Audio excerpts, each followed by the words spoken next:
Hello, my name is Gage Neal, and today I will be talking about the leadership of Mike Tomlin and how my opinions on him changed over the course of this semester. So the question I selected was obviously identify a leader and how your view of this individual may have changed now that we are nearing the end of the class. And then my reasoning is I never really realized that I didn't have as much respect for Mike Tomlin as I should as the Pittsburgh Steelers head coach. But after a lot of the topic we covered in this class, I have learned a lot more about him.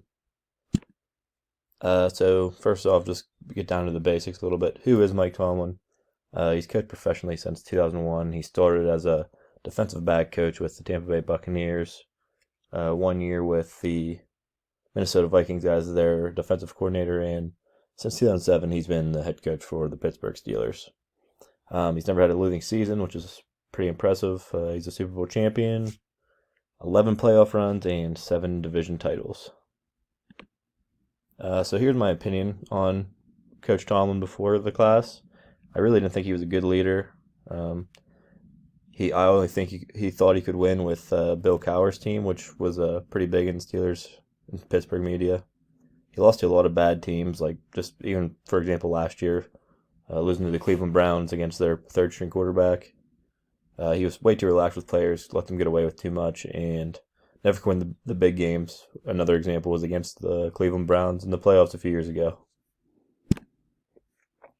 So in my opinion, during/after the class, he's a compassionate, charismatic leader. The guy gets his team up every week to play. He leads a large group of grown men to success every year, which is extremely impressive to get a whole herd of grown men behind you. He's always playing to win. Like the Penguins where they tanked for Mario Lemieux. Mike Tomlin's never doing that. He develops a culture that makes other players want to play for him, and he tends to kind of be funny in press conferences without really trying, and that was a good quality for a leader. So in conclusion, Coach Tomlin is definitely a much better leader than I've ever given him credit for. This class definitely made me respect the leadership of him, and what qualities a good leader actually has. He's always playing to win, like I said, and creates good environments.